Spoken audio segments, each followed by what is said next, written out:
So what to you has been the most challenging part of doing this work? To me, what's the most challenging part in doing this show, doing this work? Guess it's firstly it's a device piece. I guess that's pretty challenging because we don't have like a script, completed script to base on to create imagery and yeah, for every scene. So whatever was worked out, is constantly like the seas. It's fluid, it changes, it morphs, and then we have to adapt to that environment. And I think that is totally, amazing because it totally falls with六根不宁. We are really六根不宁.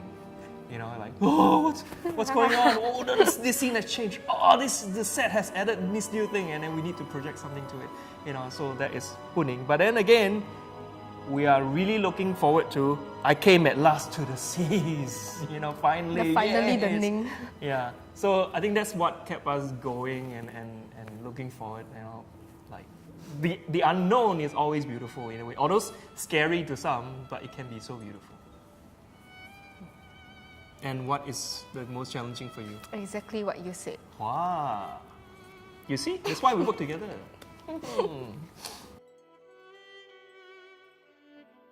So how is it like working with me? Like that lor. Exactly. Neutral. Like that lor. Same, but different, So like anything that helped you or distract you from your work? I think it helped a lot having someone to bounce off ideas, because usually I work alone as a video designer. So finally having someone to bounce ideas off and to work together and develop ideas, I think that's great. Yeah. So luckily she doesn't require me to juggle because I can't. But bouncing off something, yes, I can. And yes, like coming to like projection, multimedia stuff, definitely Jen is a lot more experienced. She's done a lot more work in this area and it's really helpful to have her. And so I'm just happy playing the bouncing guy, hey, ding, ding, ding. Yeah. And then, she will be like, the master of the universe, controlling the entire multimedia, technology and stuff. So I'm just there like, well, so this is how you do this. Very good. So because I'm more of the analog and coming to digital world, but she is totally digital world. That's a big difference. Yeah. So I'm like outside the matrix, but she's in the matrix, so she can be super whatever she want, she can imagine to be. But I'm restricted by my physical body, in a way. Yeah. If you know what I mean. What can we look forward to this show? A lot of particles. If you're particular about particles, Yeah. and if you like to participate, and no, I'm just kidding. So what about the particles? Because when we were talking about 六根不宁, so one of the questions that we had was what is the state of 不宁, what is the state of Ning, and so we started talking about actually being at Ning is still. So if you talk about, say for example, like in Brownian motion, right? So particles are always moving around in a random motion, and then but when they are at a state of balance, which is the Ning, they are actually still moving around. So that to us was that kind of Ning, and so from there, that's where we started developing the particles idea, and then so yeah, a lot of particles. Yeah. I think that's what life's all about, right? We have surface noise and things we can't see. We have so much dust around.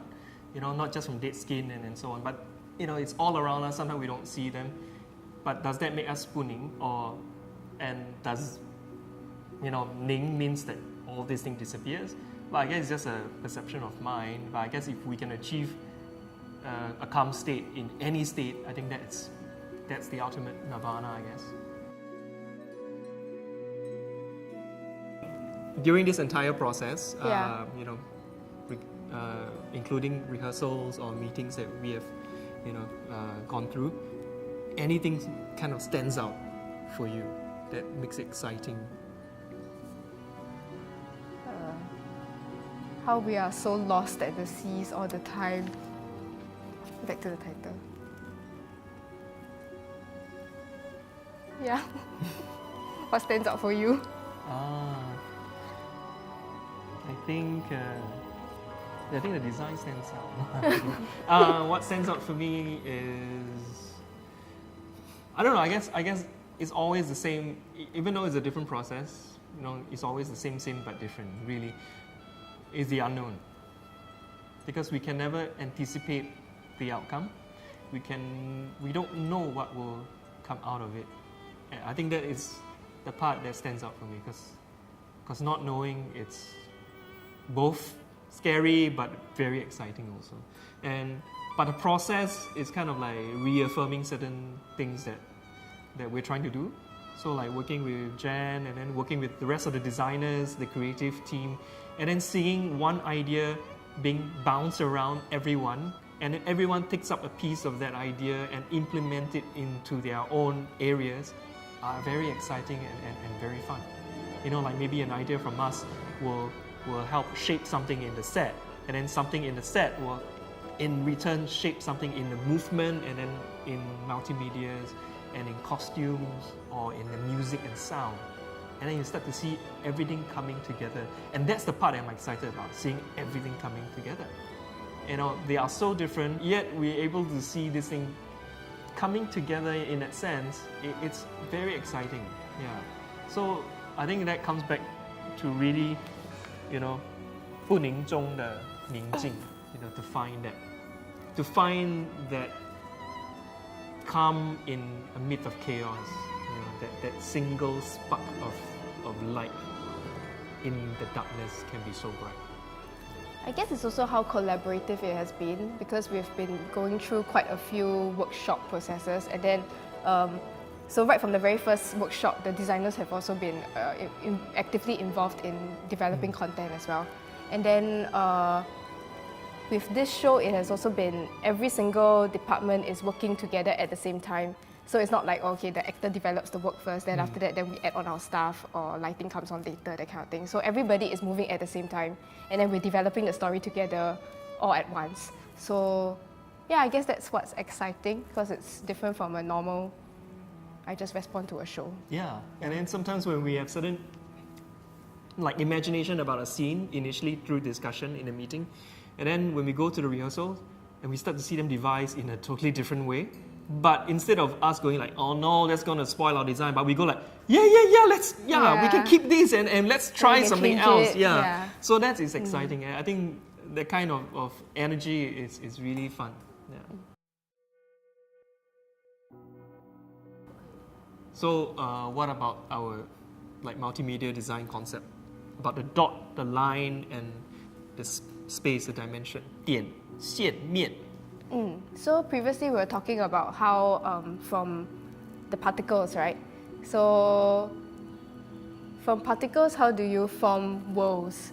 And then so we're thinking that particles and lines were good building blocks to create all these sort of different worlds. And then so from dots it forms lines, it forms surfaces, and then from these surfaces it forms different worlds as well that the different characters exist in. Yeah. And basically the dot, line, and space, 点线面, is actually a basic building blocks for design. 点线面 is basically like the basic building block of design, and it's also about dimensions. Like from 1 dimension, 2 dimension, 3 dimension, 4th dimension, and it'll basically help us to not just create the world, but during the process it also gave us a lot of added meaning as the designer. It doesn't have to be for the audience. Maybe the audience will find something else. But for example, like a dot can be like a person or a destination or origin of place where you start. And then a line can be time, can be a distance, it can be a path, it can be so many things that we can add on to it. And a plane, 一个面, it can be a piece of land, it can be boundaries, something that traps you, or it can be a place that saves you, like from the violent sea when finally you reach land. So it can be so many things to so many people, and during the design process, of course, all these ideas and symbolism and so on will constantly bombarding through our minds, and we are trying to make sense of it as well as we put things together and present it ultimately. Yeah, and I think it was also because one of the things that stood out was dust to dust and earth to earth, right? Yeah. That saying. So how from particles it forms into human beings, and then from human beings we just decay back into earth and dust, and back to the particles again. Yeah. So in Eastern also we have like the Buddhism saying like Chen Ai, So we talk about dust as well. Yeah, and so we are all like just randomly existing, and And then we look at the stars in the cosmos in a different perspective or a different scale. They are really like specks of dust as well. Oh yeah, so we were also talking a lot about change of perspective. So when is it the sea? When is it when are we looking at the ocean? When are we looking at the stars? When is it a reflection of the stars on the surface of the ocean? And also, what else were we talking about? We're also like looking at the kind of scale.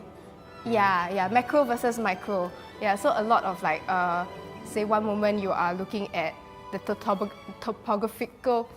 topography lines on the floor, on landscapes. Yes. And then, but when you look at it again, it also looks like fingerprints, or the tree trunks, the cross section of a tree trunk.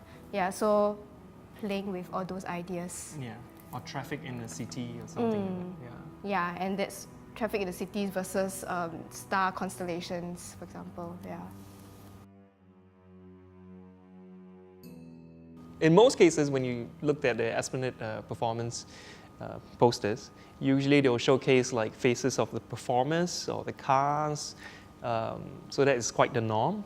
And this time, we have basically decided to go in the path of having no faces on the posters. So it's I would say it's quite a big step, quite a bold step forward. Just like the astronaut, a small step for me, but a huge leap for mankind. So I guess that's a huge leap for us. And so we're not basically banging on the cars to get the audience curious, but instead of that, we are getting the concept behind the show to get the audience curious about. So that's the approach. And so what about the poster? Why do we come up to have an image like that? Basically, it comes back to the question that the director has posed to the designers. So first question is, what is Chinese? And the second question is, what is human? So that led me to really think about being a Chinese and being a human, what's the difference and what's the common things. And also going back to reading the stories that was written by Wuxi, that was based on basically a device by the cars before. It kind of like got me to a place where basically it's like a human existence. And basically the cosmos and the skies are in a very tight relationship to usually when we start to question who we are. When we look at the stars and suddenly feel that what's out there and why am I here? So if I'm here, what's the purpose? Who am I? And I think that's a question that is still being, we're still looking out for answers. Even when we send out spaceships out there in the cosmos, we're still trying to find the answers until now. And so I think it will continue for a longer time. So I guess it's all about a journey. And the journey of time and space basically to find out who we are. So that's why we have come out with a visual design of the stars and of the Earth. And why we use the Earth instead of other planets? Because what is human? We exist on this little blue dot, And one interesting fact that I've read is that whenever any astronauts that flies off from the Earth to a space station or to the moon, the first thing they will do is turn back and look at where we came from. And I think having been like away from Singapore, living abroad for a year or two, I find this similarity very interesting. Because when I'm staying in Singapore, for example, I never really, I kind of took it for granted, you know, the kind of food we have, the kind of flavor and taste and the colors and the sunlight, the temperature, the sound.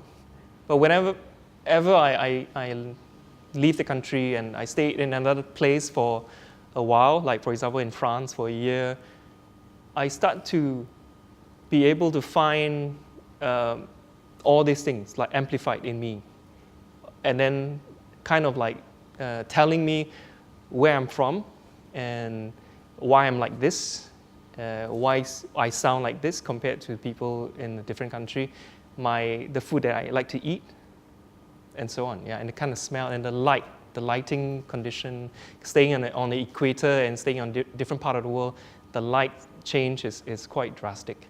So that makes me like start to understand a bit more about myself, who I am. And so I think that's the same kind of a concept of we finding out who we are by looking back at where we came from. So that's why we have the Earth. And also having the Earth here in the picture, we also come back to the question of, are we going away or are we coming back? You know, sometimes by going away physically to another place, we are able to then come back to appreciate who or where we've been living. So is that going away or coming back? You know, it's always interesting depending on perspective that you're taking from, but I thought that kind of like stimulated me when I'm doing the design. And so there's a lot of questions. So if you notice, there are like 7 red dots here. It started when, because this show is supposed to be on Huayi. So initially our concept for the image is a bit, because of the cosmos, you know, you have little light, is more of the vast anti-metal, you know, darkness and all that. And so I think maybe we're a bit concerned, like, oh, it's going to be on a festive season, you know, we don't want to be too gloomy or depressing. And so we thought of like maybe we can inject some form of colors to it.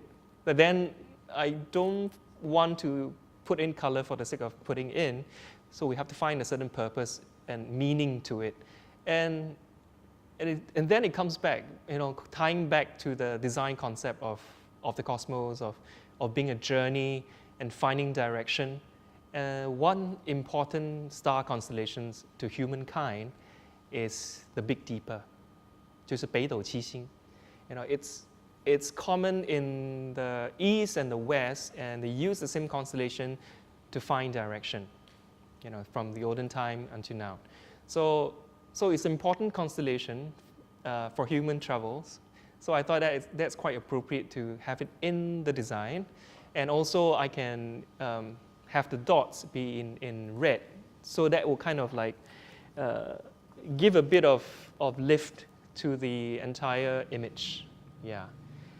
And also I have the frame added as well to give it a bit more of a lift as well, additional lift using the white.